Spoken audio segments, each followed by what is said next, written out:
Okay, so it looks like people have come in, so I'm going to start my introduction and say welcome again to the virtual BSR. As many of you will know by now, my name is Harriet O'Neill, and I'm Assistant Director for the Humanities and Social Sciences. For those of you who may be less familiar with the work of the BSR, we have lectures and seminars every Wednesday evening. And the virtual BSR is about bringing this work online and actually opening it up to new audiences and different audiences. And we've been really impressed by the turnout and level of interest and support. We have a mailing list, so do sign up so you'll know about future events. But I should say that this is our last event until late September. But fret not, we've got short 10-minute talks in July and September, and we've all been going through our archive and getting various members of staff to choose some of their highlights from our events archive. So there'll be plenty to keep you interested and engaged over the summer.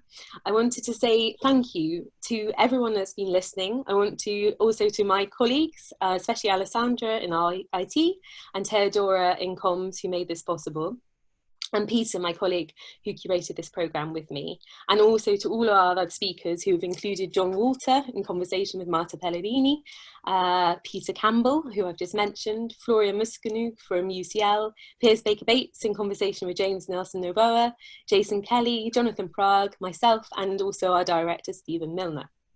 And our speaker tonight is Julia Hillner, who is Professor of Medieval History at the University of Sheffield and also a member of our faculty, so the BSR faculty. Julia is currently writing a biography of Helena, mother of Constantine, for Oxford University Press. She also leads the Leverhulme-funded project Women, Conflict and Peace, Gendered Networks in Early Medieval Narratives, which looks more generally at how late antique and early medieval authors inscribed women into the stories they told about the great themes of the period, which are the triumph of Christianity, the end of the Roman Empire, and the emergence of the post-Roman world. So what happens now is that I disappear and you can think of questions and address them to Julia through the Q&A function. Please don't use the chat. And I remind you that this event is being recorded, so it will be uploaded and you can watch it again should you like, or share with colleagues and friends.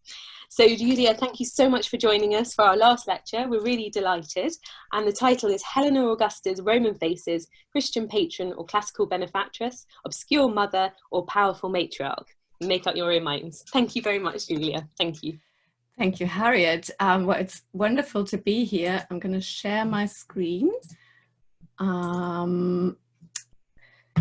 Okay, yes. So as Harriet said, I'm writing a biography of the first Christian emperor Constantine, who's actually here looking over my shoulder.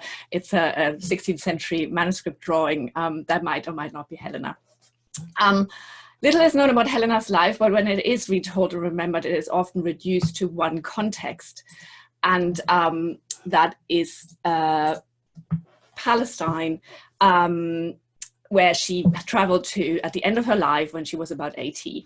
Eusebius of Caesarea, who was the biographer of Constantine, her son, presents her as spectacularly pious. In this situation, she founds churches in the Holy Land, and allegedly, that is not by Eusebius, she found the relics of the true cross. However, it should be noted that the cross discovery is a later legend, and she was probably not on a pilgrimage, even though as Eusebius presents her as such, but she was on a wider political inspection trip around the eastern provinces. And also, I think I'm writing a biography, so I do wonder whether we should reduce Helena's life to just one thing, this trip to Palestine in these last 2 years of her life. Now, Helena also had a very interesting start to her life, which is worth looking at. She was probably of humble origins, not of urban origins either. She was possibly from a village on the Sea of Marmara, in today's Turkey, and later on she ended up in a small town in the Central Balkans, Naissus, which is today's Niš in Serbia, where she gave birth to Constantine, and she might have been born a slave, probably not, but it's very unclear. She was definitely of humble origins, and she was Constantine's dad's, Constantius' concubine. Probably also, that's also not entirely clear. So her origins are quite obscure, quite murky. Now, Constantius himself was of the veteran elite of that region, probably the Central Balkans, Moesia, the province was, as the province was called. He rose to the ranks of the military and got noticed by emperors, so much so that at one point, one of the emperors ruling at the time, Maximian, who ruled with Diocletian, desired him as a son-in-law, and hence Constantius left Helena and married Maximian's daughter, some people say stepdaughter, Theodora, and they had 6 children together. This is very important, the 6 children. I want you to remember that. Now, Helena disappears from view for 30 years. And what happened in these 30 years is, as they say, history. Constantius became emperor in a 4-emperor college. He then is succeeded by his son Constantine, proclaimed by Constantius' troops in York, and then Constantine had actually to fight for the right to be actually emperor. He married Fausta, another daughter of Maximian, so basically his stepmother's sister. In 307, he defeated Maximian's son, who was also trying to become emperor, Maxentius, who was his wife's brother, and in 312, at the famous Battle of the Milvian Bridge, and then he allied himself with another of his rival emperors, Licinius, who he also married his half-sister Constantia to. Then, after all of that, he also waged war against Licinius, who he defeated in 316 first in the Balkans, and then progressively pushed Licinius eastwards, and eventually defeated him entirely and took over the East and became sole Roman emperor. Okay, so that's kind of in a nutshell the story of Constantine. Why am I telling you all this? Now, usually a woman like Helena would have been cast aside and disappeared from view forever. But not so Helena, because Constantine brings her back, which is like the middle bit that we know about, and displayed her prominently as a senior member of his dynasty. He minted her portrait on coins, and he made her Augusta. So, the senior position a woman could have in the Roman Empire. And it's during this time that we can locate Helena in Rome. Very briefly, can we actually locate Helena in Rome? It's a little bit debated. The only relative certain date is 326, when Constantine celebrated his 20-year anniversary in Rome, and Helena was probably there. But as we shall see, there's a wealth of material culture suggesting Helena's intimate connections with the Roman topography. So I think it's safe to say she spent a reasonable amount of time in Rome. I don't want to debate it.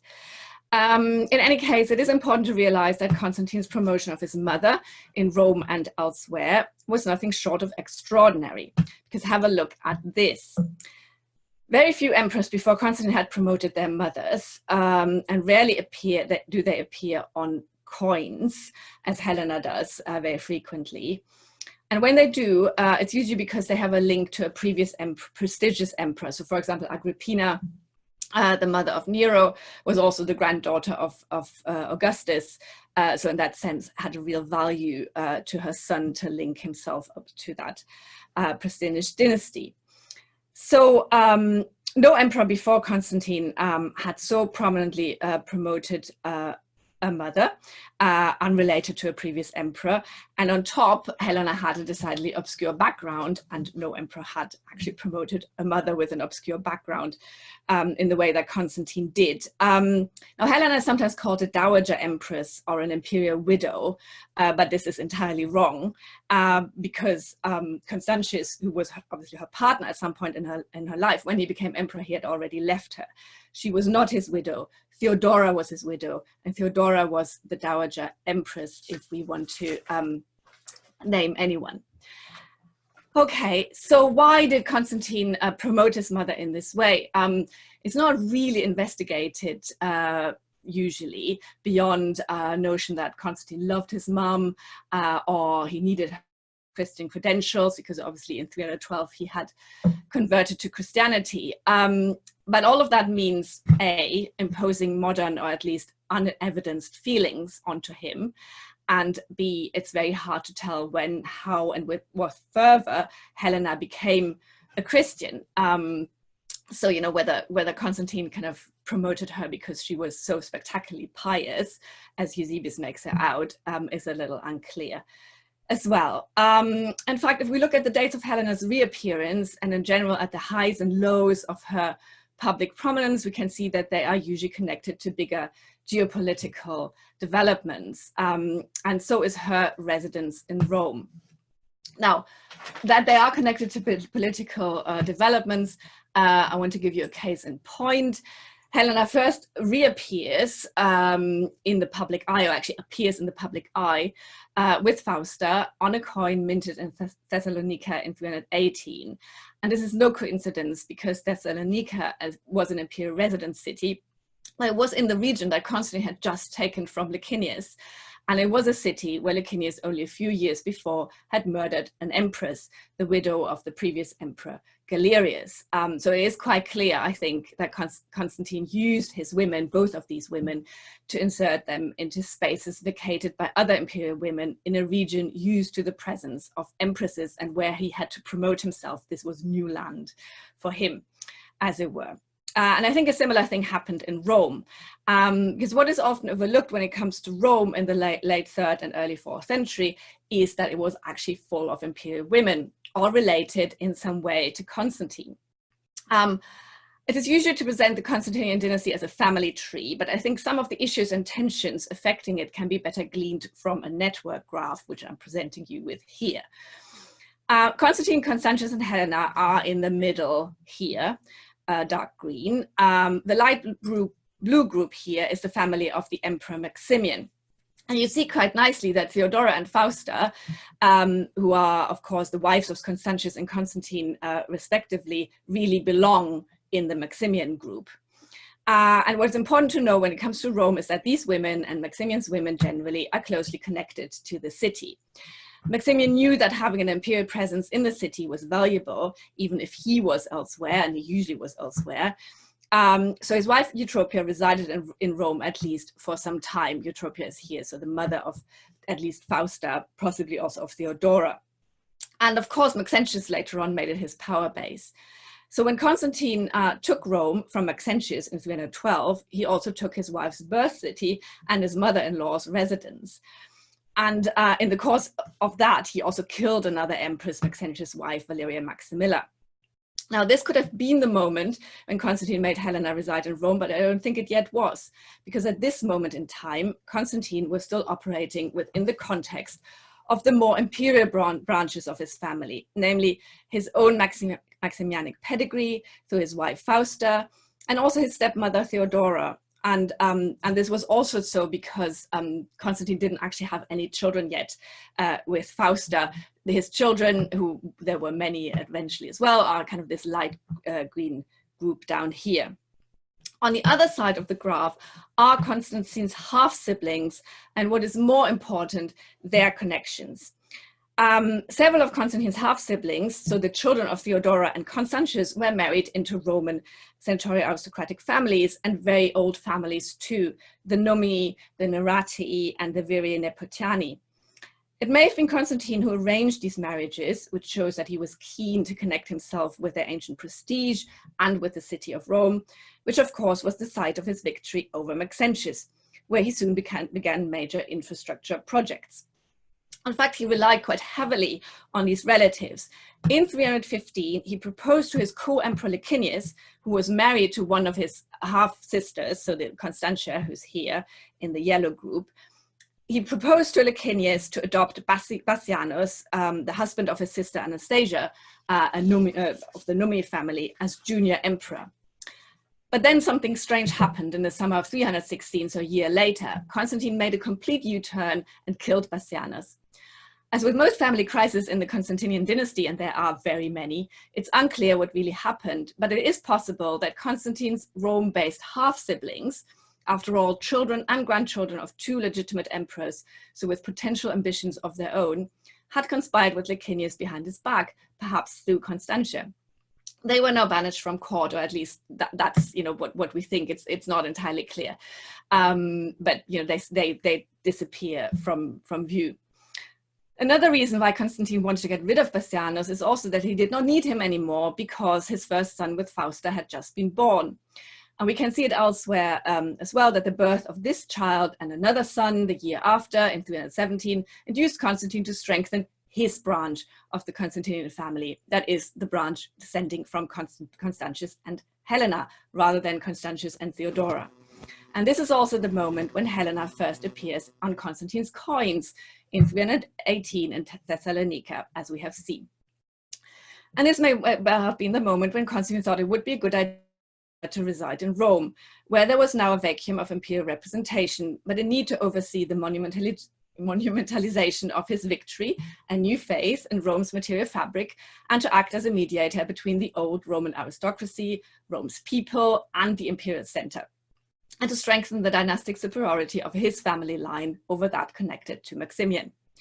And support for this hypothesis comes from two corners, that, in terms of the dating and the reason why Helena moved to Rome. First, the very first record that Helena did something in Rome, namely restoring a bath, and I will come back to this, can be dated to the period around 317, definitely before she became Augusta in 324. So a similar period to her appearance on Constantine's coins. But secondly, the earliest honorary statue ever recorded for Helena, mother of the greatest victor Constantine, was erected also before 324, because she hasn't the title Augusta yet, by the council and people of Sapinum in central Italy.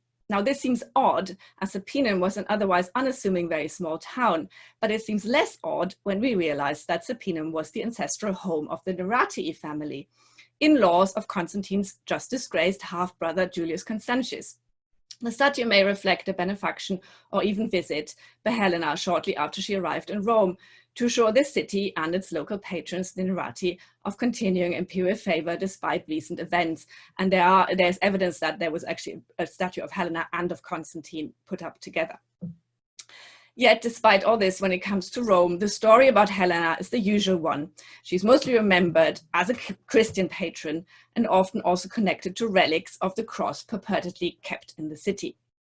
And this is despite the fact that in the material culture, it is far easier to locate Helena within political and classical urban spaces inside the city than in ecclesiastical ones, which were in Rome often outside. As is well known, I would like to kind of highlight these maps that I'm going to show were made by my PhD student, Rob Heffron, who is a very, very talented map maker. As is well known, Constantine initiated massive building projects in Rome, both inside and outside the city. The emperor's most lasting and most radical interventions in the city's topographical makeup were his church foundations. And it has, however, been shown that while they certainly pursued the goal of repaying Constantine's debt to his new god, he found in 312 allegedly, and they were supporting his new fellow Christians, Constantine did not lose sight that this Christian god had granted him victory over Maxentius. And the decision to build Constantine's very first church, the Lateran Basilica, was taken, as is well known, immediately after the victory over Maxentius. And the place he chose had a clear Maxentian connotation, so this is the Lateran Basilica. It was built over the raised barracks of the disbanded horse guard, the Equites Singularis, who had supported Maxentius. When Helena arrived in Rome, the building of this church and its adjacent baptistry must have already been in full swing, because the decision was already taken in November 312 to build it. As we shall see, Helena may have engaged with these construction activities in some form.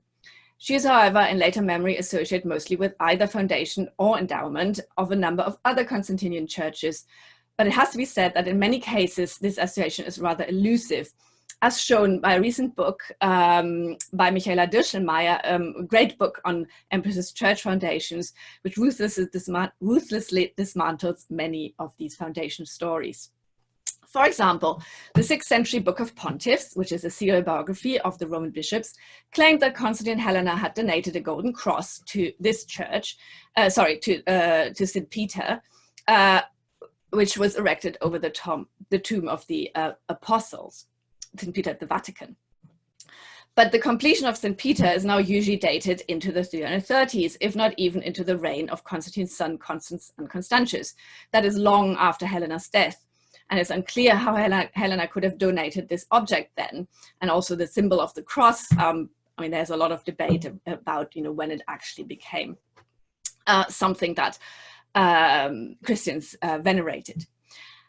It has therefore also been suggested that this cross was first donated to another church, now known as Santa Croce in Jerusalem, which I'll talk about this area a little bit more later on. This church was situated in the area of Helena's residence, known as the Caesarean Palace. But however, again, some archaeologists also date this church to the mid-4th century only, that is after Helena's death. And the 6th century Book of Pontiffs, which I've already mentioned, does not mention Helena at all in connection with this church. The Book of Pontiffs claims Constantine founded it and gave it a relic of the true cross upon its foundation. So if you believe the legend, this must have happened after Helena's trip to the Holy Land, from which she apparently didn't return to Rome. But as I said, she probably did not find the true cross at all. So this is all better regarded as an invented tradition.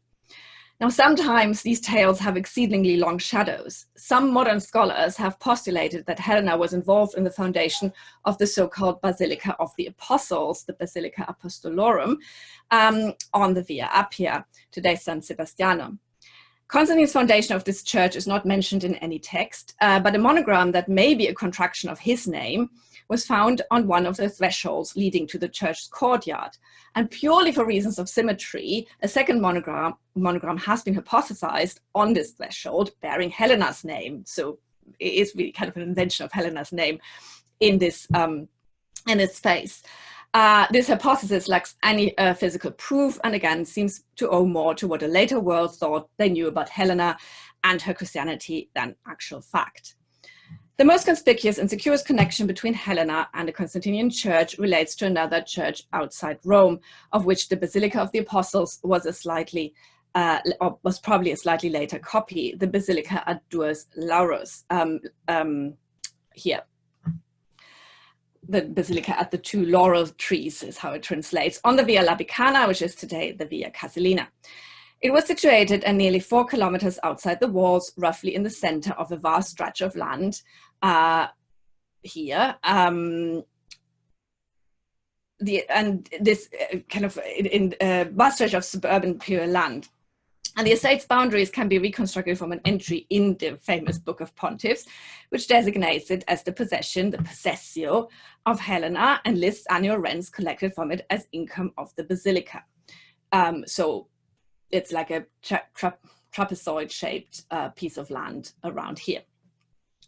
Now, the location and endowment of the church speak to the deep bond Helena had with this site, because it was on her possessio. But the land surrounding the basilica had been imperial property long before Helena took possession.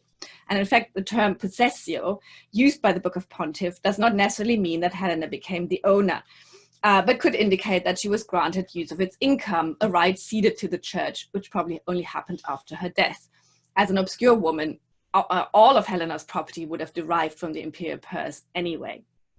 It would therefore be wrong to believe that all of these endowments were just a reflection of Helena's personal piety. The complex on the Via Labicana had multi-layered purposes. The church at the two laurel trees was probably the second Christian construction project that Constantine began after the Lateran Basilica, and should therefore be regarded as part of a scheme that encompassed the two. This scheme consisted in, first, another elimination of a Maxentian space, because construction of the church went hand in hand with destruction of a necropolis, of, once again, the horse guard, who had been granted special privilege to be buried here on imperial land since the early 2nd century.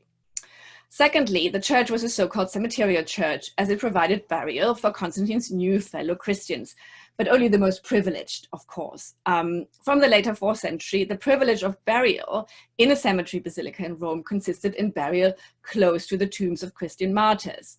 However, this does not seem to have been the primary motivation for this church, where no veneration of martyrs is recorded before the mid-4th century, so not at Helena's time. Rather, or in addition to martyrs, the church at the two laurel trees was meant to award burial close to another set of extraordinarily special dead, the deceased of the imperial family. Now, shortly after construction of the basilica itself, a large circular mausoleum with a dome was erected opposite its eastern end.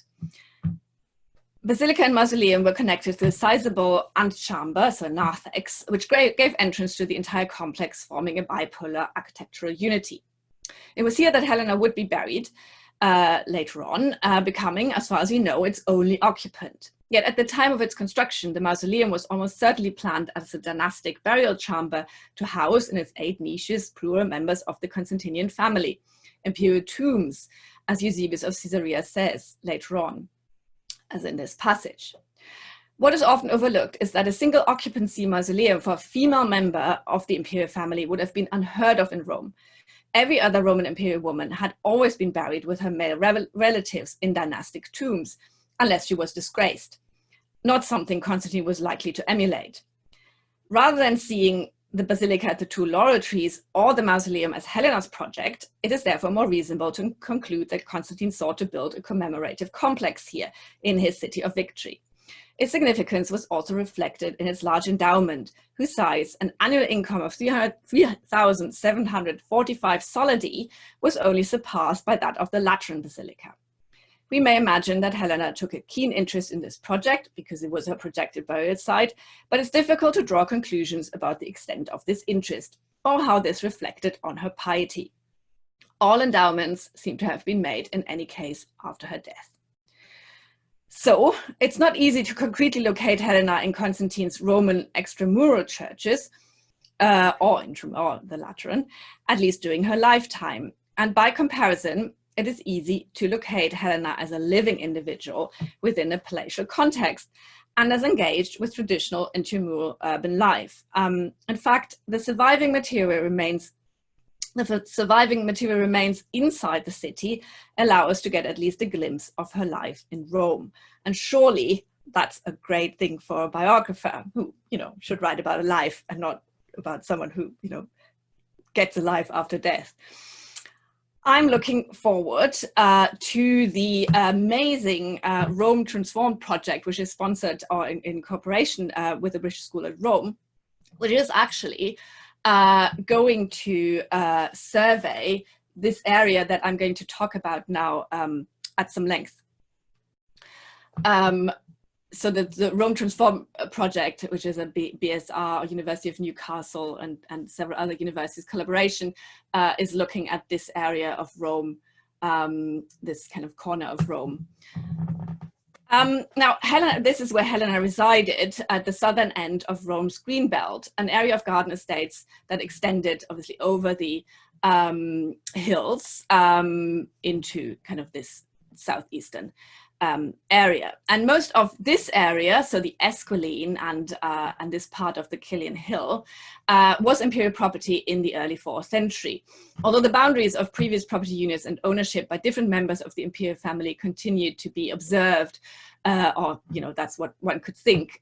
For example, Constantine's wife Fausta also owned a house in this area, but probably not the so-called, now so-called Domus Fausta, which is here, which seems to have been another imperial property, but a very interesting one. Now, Domus Fausta, so the house of Fausta, and this kind of Constantinian property, Constantinian residence, lay on the eastern side of the former barracks of the Horse Guard, so now where the Lateran Basilica was being built, while Helena, on the western side, while Helena's residence was located to its east in an estate called in the 3rd century the Horti Spei Vetris. Now, in the 3rd century, these gardens had been used as a residence by the Severian dynasty. And structures from this time included an amphitheater and a circus that was actually only slightly smaller than the Circus Maximus. And these two kind of entertainment spaces were connected through a long corridor. And another bit of kind of material culture from the Severian period is a large rectangular hall here. Now, after the tragic end of the Severians, the palace seems to have fallen into disuse, which was exemplified by the Emperor Aurelian's decision, who built the city walls of Rome, to build his city wall right through the middle of the circus, putting it into disuse. And so, you know, the area was probably not well used, but it was revived under Constantine. And it's possible that at this point, the palace came to be known as the Caesarium, which is a reference to its nature as imperial residence, sedes in Latin. Although the toponym, the Caesarium, is only attested in the 6th century, one should say, which actually also shows that emperors continued to use the palace as a residence when they came to Rome. Or when they lived in Rome. A lot of imperial women lived in Rome in late antiquity, which is not so well known, and they probably resided in the Caesarium. So the fact that this kind of toponym emerged exemplifies that Constantine's intervention really transformed this area of Rome. And it's not difficult to see why this site appealed to Constantine. To begin with, it must have been exceedingly lovely. Centuries of wealth in aristocratic and imperial hands had turned the hills of Rome into beautifully groomed private parks. But it was not leisure alone, or even predominantly, that attracted the imperial court here. The area around the Porta Maggiore, which is the city gate just outside the palace, was the highest point, or was one of the highest points of Rome, or still is, where 8 aqueducts entered the city. Because it was so high. The palace buildings would have therefore been visible from afar. The civic center of Rome was only 2 kilometers downhill along the intramural Via Labicana, and between it and the palace stretched aristocratic residential areas and the new bishop's church. The Caesarian palace was therefore at the same time remote, underlining the sacred aura of the emperor and his family, and conspicuously reminding its senatorial and clerical neighbors of the imperial presence in the city. The palace also bordered on the suburban estate, accessible through the Porta Maggiore, situated in its grounds, where the emperor was building his commemorative tomb and church, what I've been talking about before. Together, they shifted imperial gravity to the southeastern corner of Rome, away from the Palatine, where Maxentius had resided, both as usurper and presumably before as a child with his mother Eutropia and his siblings. The Caesarian palace therefore meant imperial business. Its architecture reflected the importance of the ceremonial in imperial self-representation to underline imperial closeness to the divine and the resulting natural character of a deeply hierarchical social order with the emperor at the top. Now, the palace's layout allowed for the customarily curated allowed for curated, selective, and gradual access to the emperor, which kind of this ceremony furthered. On its city-facing side, the complex had, like other Tetrarchic palaces, probably a monumental colonnaded facade, so this bit here. And behind this facade lay the public areas of the palace, which are around this kind of peristyle.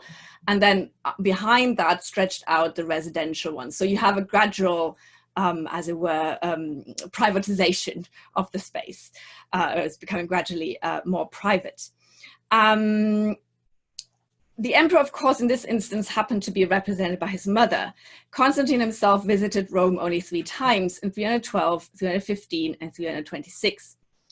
The public appearances of 4th century imperial women in the increasingly elaborate imperial ceremonial is little documented and also obscured by a topos of informal female influence in imperial decision-making that late antique authors really liked. In actual fact, much government business of the late antique court was conducted through personal connections and persuasion of the emperor, which the same authors elsewhere took for granted and even exploited.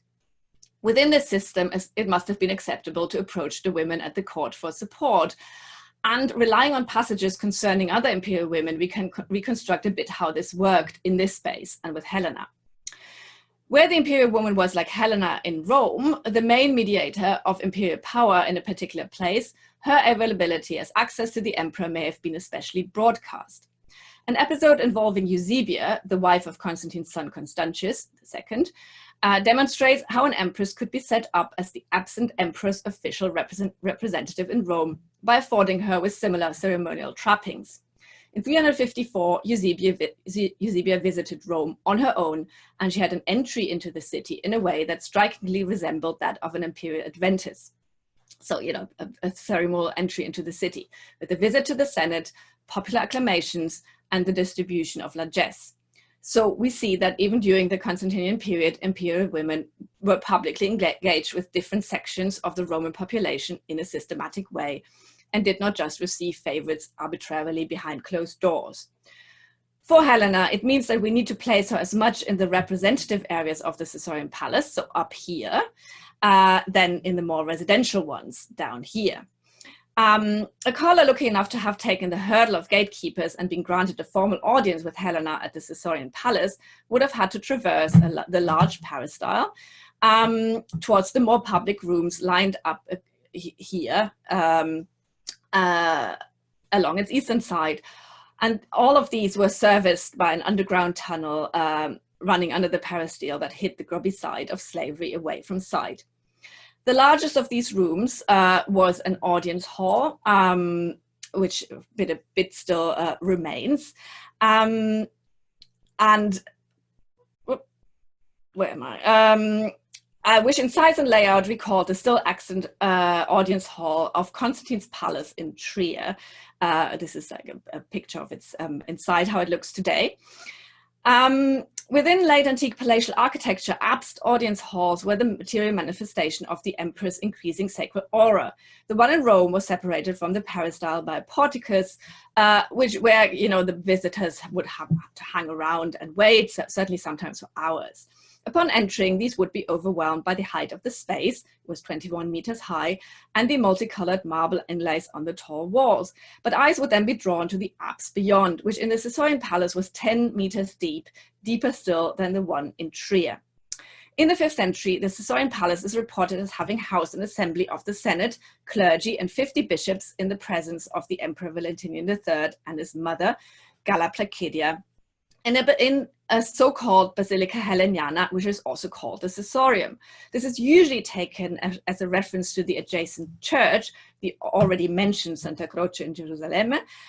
And but at this point, the church was actually, which is here, was actually more commonly called Jerusalem. Given the equation of the basilica with the palace, it may also refer to this audience hall, this passage, and where the assembly took place, because it would have been a more natural environment in which the emperor interacted with his subjects. If so, memories of Helena at this place ran deep and again beyond association with Christian space. When in 325, another assembly of bishops met in a similar palace hall at Nicaea, Constantine took his seat on a golden throne in the middle, which underlined his near-divine status. Unfortunately, we have no record whether Helena ever did the same at the Caesarian palace. But many years later, another imperial woman, the Emperor Honorius' sister Serena, probably used this palace hall for audiences where she received the Roman noble and Christian holy woman, Melania. On this occasion, Serena came to meet Melania in the peristyle, embraced her, accompanied her through the hall, and urged her to sit on her throne. A 6th century saint's life, the Passio Gallicani, written probably in the 6th century, I've already said that, remembers Helena herself coming out of the palace to greet the story's protagonist, Gallicanus, a converted Roman general and later martyr, and she accompanied him inside. In both cases, the imperial woman was presented as humbling herself out of respect for her visitors' Christian piety and asceticism. The subversion of procedure in these scenes gives us a glimpse of how hierarchies may have been performed strictly in reverse during real visits to Helena in this space. She would not have come out usually. The episode involving Serena and Melania concerned a female visit, and we may imagine that among Helena's female visitors were also women of the Roman aristocracy.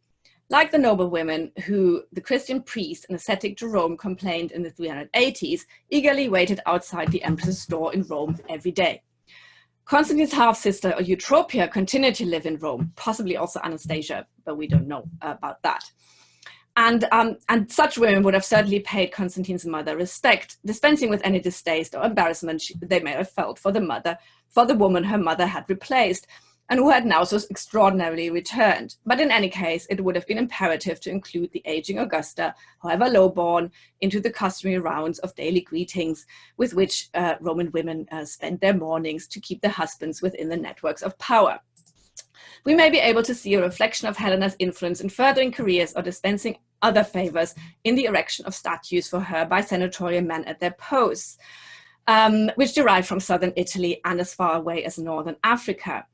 Interestingly, however, the men who are recorded as dedicators of statues for Helena, even though they're senators, are not otherwise known and not known to be related to old senatorial families. May this be a reflection that Helena supported or was supposed to support new men? A great many honors also came from Italian cities, especially in southern Italy. We've already seen the case from Sepinum, but statues were erected to Helena by town councils on the Bay of Naples too. But it should be remembered that especially Campania, but also Northern Africa were spheres of influence of Maximian, the old Emperor Maximian. So again, Helena's engagement with these communities may have been a deliberate attempt to promote the new, smaller Constantinian dynasty. How did one get access to the empress? In late antique sources, imperial women are often portrayed as being susceptible to a network of court lackeys with contacts to the outside world who channeled communication. This again often comes among complaints about how some of emperors' decisions deviated from systematic male government routes. Whatever we think about this, it is certainly true that empresses had courtiers around them, and so must have Helena. It is tempting to locate such courtiers in the more residential spaces, which are here, excavated in the area of the Caesarium, because adjacent to the Aurelian Wall, which functioned as the palace northern enclosure, two self-contained domestic spaces have been discovered, decorated with monochrome mosaics, walls painted in red and gold, open courtyards with water features, and upper floors. And they have sometimes been interpreted as homes of higher-ranking imperial court members, although we don't really know whether they were. The typical composition of an early 4th century empress's court can be gleaned from Lactantius' description of the court of the already mentioned Empress Valeria, the one who was murdered in Thessalonica. And although his description actually referred to a situation that had taken a few years before, in 311, it was written around the same time as Helena arrived in Rome. Lactantius says that Valeria had eunuchs, counts, male companions, probably chosen by the emperor from civil or military palace officials, and aristocratic women around her. All of these were taken away to strip her of her status by a rival emperor, Maximinus Daia. But they also show that having these men around her, did symbolize the status of an empress.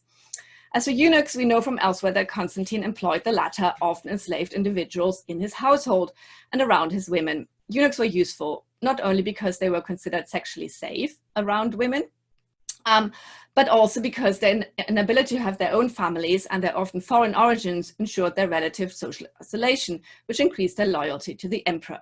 Now, we do not know whether he was a eunuch, but among Helena's courtiers may have been the Chamberlain Festus, who, according to an endowment list contained again in the Book of Pontiffs, before 324 donated revenue from a landed estate that he owned near Rome in the territory of Praeneste, so along the Via Praenestina, in the same area that we've been looking at before, and he donated to the Lateran Baptistry. We do not know of Roman women connected to Helena, although we can imagine that, as must have happened with Illyria, some of the aristocratic women who visited her may have graduated into becoming more intimate ladies in waiting. This wasn't without danger, because Valeria's friends were tragically executed for their services. However, we do know of two other men connected with Helena who we can possibly class as courtiers. A very devoted equestrian official, a supervisor of imperial property, Flavius Pistius, who erected an honorary statue to Helena in Rome after 324, surely to repay some personal favor he had received. The inscribed pedestal was found on the eastern side of the Lateran complex, not far from an area that has been identified as administrative and storage space connected with the imperial treasury. Another fragment of a marble object dedicated by Pistius was found near the Caesarian palace. It is sometimes believed that this man was a rent collector for Helena's estates, but in fact he may also have been connected with Constantine's building projects and the funds allocated to them from the imperial treasury. When Helena traveled to the Holy Land, she had unlimited access to the treasury for buildings and other imperial gifts. Another man who dedicated one or more statues to Helena in the area of the Caesarian palace is Julius Maximilianus, an otherwise unknown senator, but also intriguingly a count or comes, like, one of Valeria's courtiers, or, several of Valeria's courtiers. So this title indicates that he was a member of the imperial service assigned as a personal companion to Helena's court, although his senatorial rank suggests he was not a military man. By 330, this man was the city's consularis aquarum, so the overseer of the aqueducts, a promotion that he may have well owed to the service to the empress and his ostentatious gratitude to his boss, as exemplified by his statues. But a note on these statues and the accompanying epigraphy. It should be highlighted that both how Helena was talked about and represented in Rome was different from elsewhere in the empire. In Rome, and only in Rome, Helena was hailed as the creator, the genetrix of the Constantinian house, as here as on one of the statue bases dedicated by Julius Maximilianus, which is now at Santa Croce. The label genetrix emphasized both Helena's role as ancestress and associated her with the divine. It recalled the goddess Venus, divine ancestry of the Roman people. Venus genetrix had been a feature of many Roman empresses' self-representations since the time of Livia.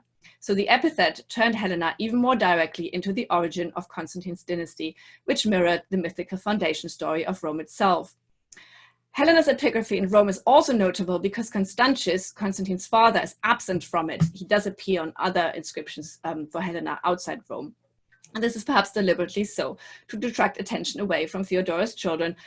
And Fausta is also usually absent on these.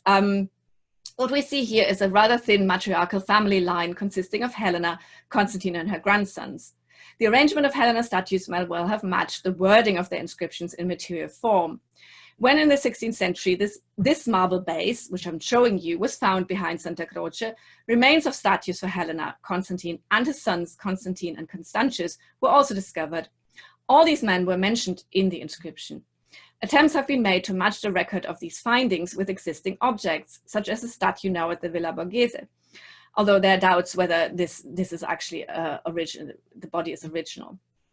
Now, the 16th century finds in any case imply that Helena's status as ancestress of Constantine's family branch was not only expressed through epigraphy, but visualized through the spatial combination of her portrait with the images of the male imperial lineage she had engendered, although perhaps only to those who actually visited the palace. It's quite important to remember that all of these sculptures derive probably from the palatial context.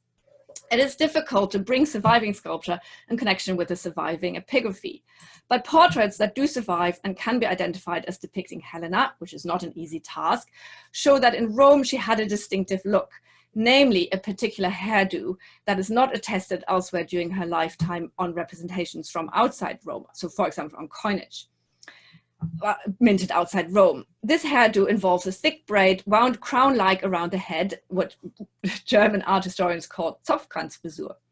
It appears on a medallion minted in Rome, which on the reverse shows a woman holding an apple like Venus genetrix is usually depicted. And it also appears on a pair of seated marble statues, which probably originally stood in niches, again, probably in a palatial context. Both are originally 2nd century sculptures portraying either an Antonine empress or a goddess with recarved and their heads are recarved with a special hairdo. These are the only portraits surviving that were probably commissioned during Helena's lifetime, and they are decidedly classicizing. Due to the reuse, Helena is here attired with the intricately folded clothes of the Hellenistic age, which are at the same time voluminous, indicating prosperity, and tightly clad to her body, accentuating the body's female curves. And together with the relaxed pose and the coquettish protruding sandaled foot, the statue exudes a sensuality that seems at odds with the maturity of the recarved head, let alone Helena's real age at the time, or indeed the portrait of the pious Christian lady that Eusebius of Caesarea tells us about. This combination of old and new, young and matronal may seem incongruous to us, but was an example of the Constantinian aesthetics of blending a golden past with a glorious present, especially in Rome. To return to Helena's companion, and this is my last slide, Maximilianus, his association with the water supply later on is intriguing too, because the only building in Rome that the historical Helena can unmistakably be connected with is not a church, but a public thermal complex just outside her palace, now on the corner of Via Eleniana. Helena did not build it, for it had stood here probably since Severian times too. At some point, possibly because the area had been abandoned after the demise of Elagabalus, it had been damaged by a fire. So after the last, one of the last Severian emperors who had resided here was killed. The area fell into disuse and the bath was probably damaged by a fire. Helena restored it, and a monumental inscription was affixed to commemorate this intervention, possibly a repair of its system. The inscription is now in the Vatican museums on the wall behind Helena's sarcophagus. As mentioned before, at the beginning of my talk, this inscription must date to before 324. Helena's very visible patronage of baths, almost it seems as soon as she arrived in Rome, is curious. There is no record of an earlier imperial woman as sponsor of such facilities in Rome. Helena's baths are, however, of a type popular all over the empire, relatively small, with small hot and cold facilities and a palastra and open-air gym. The design was decidedly wedded to classical ideas of urban leisure time, but their proximity to the palace is key, I would say, as this would have cemented bathers' impression of this area of Rome as the center of imperial power. Even more important was their location near one of the busy main gates of Rome.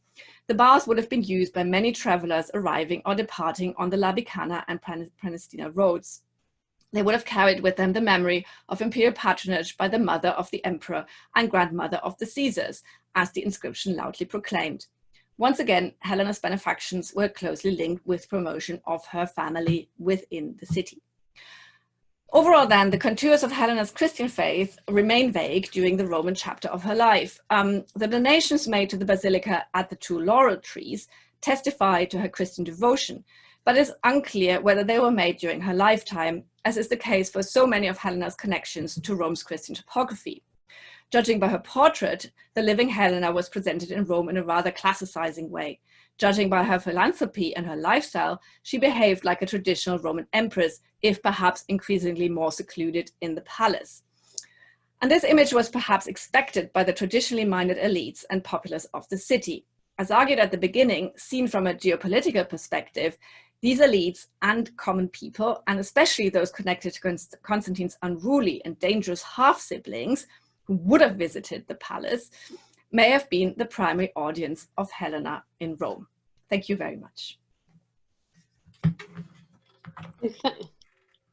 So thank you very much, Julia. If I ask you to stop sharing your screen. Yes. Stop sharing. Yeah. That's wonderful. Thank you. Thank you so much. It was such a rich talk. And again, it just makes me want to get back to Rome and start retracing your footsteps. And also to hear more about the Rome Trans projects as well. The two seem to work really well.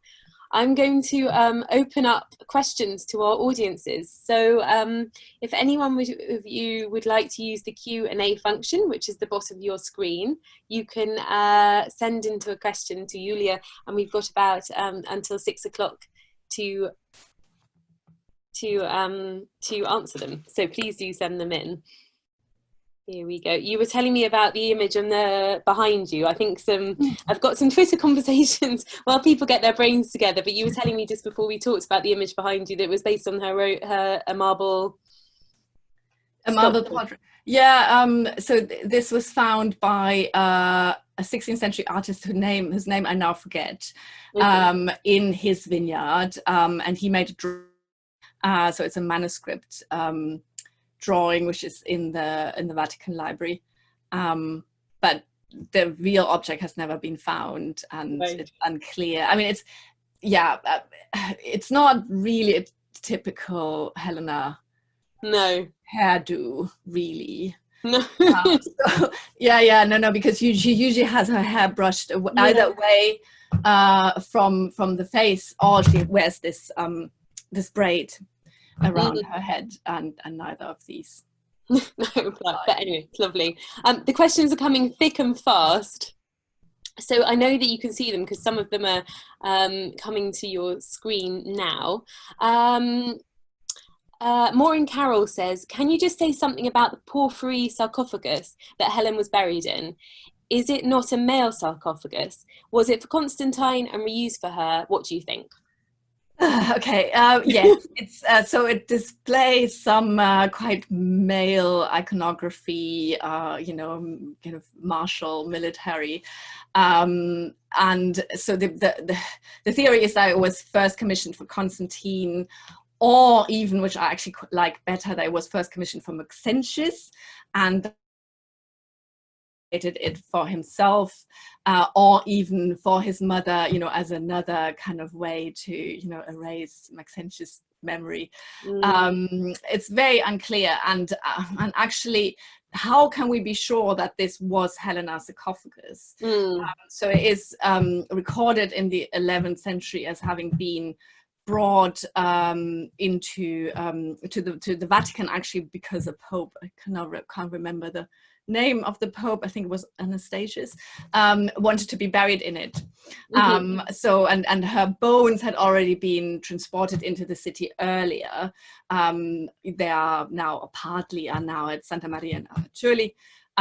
So I'm not entirely sure whether it was actually Helena's sarcophagus, Okay. and also whether she was the only one who was buried in the mausoleum, or whether that's not something that people remembered, because later on she became extremely important, so people remembered Helena being buried there. But was she really the only occupant of this mausoleum? I'm not entirely sure.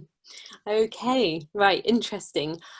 We have a question, we have many questions, but one of them is, do we have any reliable information about the patronage of Anastasia in Rome? I'm thinking of theories that assign the 4th century church on the Palatine to her. Yes, so Anastasia is very interesting because she's also a kind of connected with Constantinople, where there are baths of Anastasia, but this might be a different Anastasia. Okay, so what is really interesting when you look at the Roman aristocracy in Rome is that there are descendants of these people, of these half siblings, into the 5th century. And they all have these names, Gallus and Anastasia and Eutropia and so on. And so the connection between the Constantinian dynasty and the Roman aristocracy is very close. Right. And hence, whether this Anastasia that's connected to that titular church was Anastasia herself or maybe one of her descendants. It's a really, really interesting question. But there's also a theory that she was the first woman who got a mausoleum at the Vatican. Anastasia. Right. So she's kind of the original kind of occupant of these mausolea at St. Peter's. Okay, so there's definitely an interesting mausoleum. So we have Alexander who says, thank you for a fascinating talk. What is the association between the Mausoleum of Helena and the Catacombs of Marcellinus and Petrus? Yes. Okay, so yeah, the Catacombs obviously were there earlier, and they run under the Basilica as well, and they continue to be used. Now there is a part of it which was venerated as the tombs of Peter and Marcellinus, who are now obviously the patrons of the church, or were later the patrons of the original basilica as well. But they are outside. They were outside the basilica. And even though they were monumentalized in the kind of later 4th century, there was no connection between the basilica tombs. So it's very, very unclear whether they were venerated already at the time of Constantine, or who was venerated there, if anyone, any martyr. Okay, and this is a question that sort of pulls out your research into a bigger context. Could we hear a bit more about your projects about women in antiquity and how it links to your research on Helena? Big question, but if you could just have yes. lecture, and then I'm generally interested in obviously how late antique authors write about women. You saw the rhetoric around women, and also how they rewrite women. So one part of this project is looking at how different stories develop. And I mean, Helena is just a figure that appears in so many texts, and obviously she becomes increasingly more prominent. I find that really, really interesting, because she is, I mean, we look at her and think she must have been so prominent even at the time of Constantine, but it's very unclear how prominent she actually was. And then later on in the 4th century, no one mentions her, which is also partly because kind of the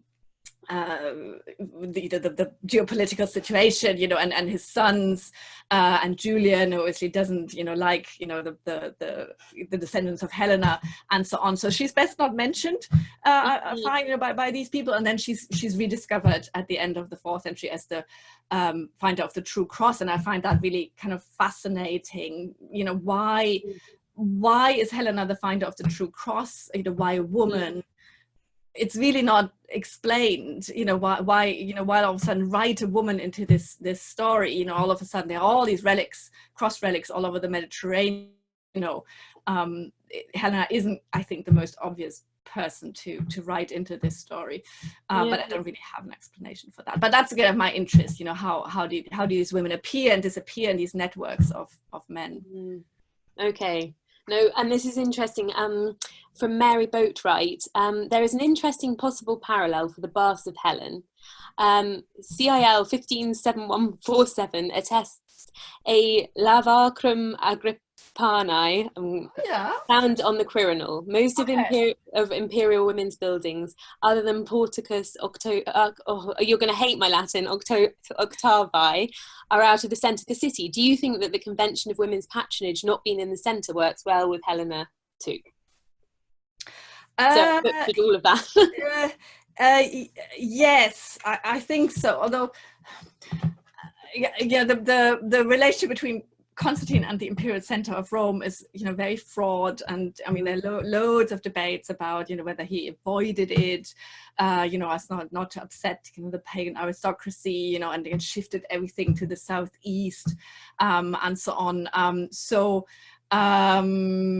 Possibly, but I think, you know, he was also with the Caesarian palace and the patronage there, you know, Maxentius was on his mind, you know, and he wanted to kind of create a new area of Rome that was, you know, probably detached from kind of Maxentian spaces, but still kind of erasing his memory, and so on. I didn't know about the Lavacrum Agrippina, so I must look that up. But in generally, I found it, I mean, I have looked at earlier empresses, obviously, as patrons, and it's extremely difficult because there is not a lot.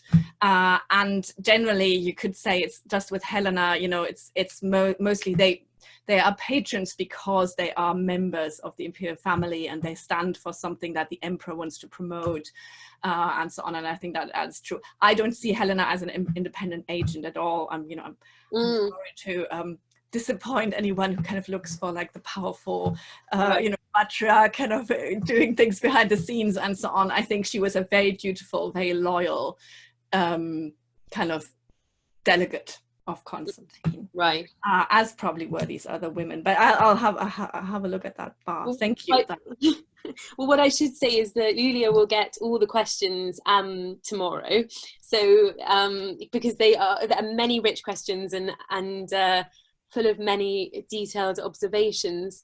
We've had over an hour, but I thought I'd ask one and then one more that I was interested in myself. So Andrew Fox says, thank you for your talk, it's very interesting. Read the Basilica ad Duas Lauros and the Horti complexes. To what extent do you see reflections of Augustan projects here?